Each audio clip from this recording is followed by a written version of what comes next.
anche quest'anno si rinnova il vostro impegno solidale e sociale verso non solo Villa Seta, ma ciò che è tutta l'attività di sostegno che voi fate per i più bisognosi. Per noi oggi è una giornata di grande orgoglio perché stiamo riproponendo questa manifestazione che non è facile coordinare in un territorio di periferia di Agrigento che è tagliato fuori un po' da tutte le manifestazioni culturali, e dire che lì è una zona ricca di cultura perché lì rappresenta la via della Seta che porta poi alla casa di Pirandello.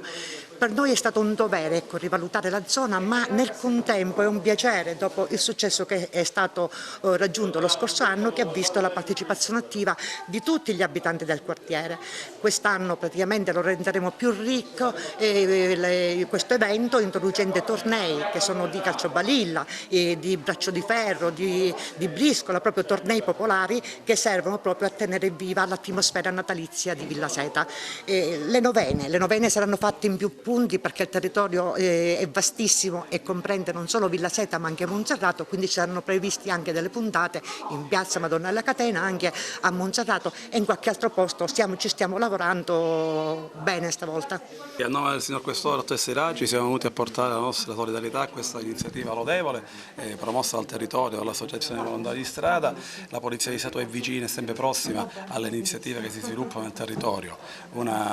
Abbiamo prestato la nostra collaborazione, il nostro logo anche quest'anno, sul solco anche degli altri anni già dove si è sviluppata questa sinergia e questa collaborazione con le istituzioni e con le forze sociali sane del territorio. Secondo anno è la seconda edizione che i volontari di strada mettono il proprio impegno nei confronti di un quartiere, quello di Villa Seta, un impegno straordinario che continua anche quest'anno con tante iniziative. Partiremo già domani con la pulizia del quartiere, ci sarà poi l'albero di Natale, la giornata straordinaria della rappresentazione del presepe vivente con tante attività e con tante collaborazioni grazie alla Polizia di Stato, ai Carabinieri, all'Aspe di Agrigento, insomma un bel po' di cose sempre nell'obiettivo e nella centralità di portare la serenità del Natale in un quartiere che sappiamo un po' tutti vive tante difficoltà. E io oggi da volontario di strada voglio ringraziare i volontari di strada e tutti coloro che collaboreranno a questa iniziativa perché è un qualcosa di importante in un momento di difficoltà assoluto, soprattutto nelle fasce più deboli della nostra città. Quindi ringrazio veramente tutti e speriamo che l'iniziativa abbia nuovamente un grande successo come l'anno scorso. Cercheremo di organizzare alcune iniziative di supporto per quanto riguarda sia l'attività dei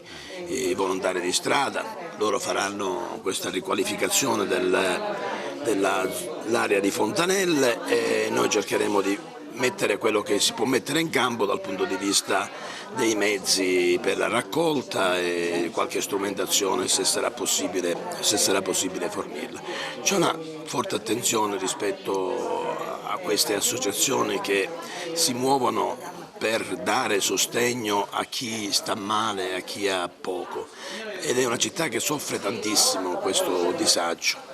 Io ho avuto in passato esperienze personali di impegno in questo settore e mi sono reso conto che è necessario ed indispensabile il ruolo del volontariato per dare un supporto, un aiuto e una soluzione ai problemi, anche quelli piccoli che per molte persone sono molto grandi.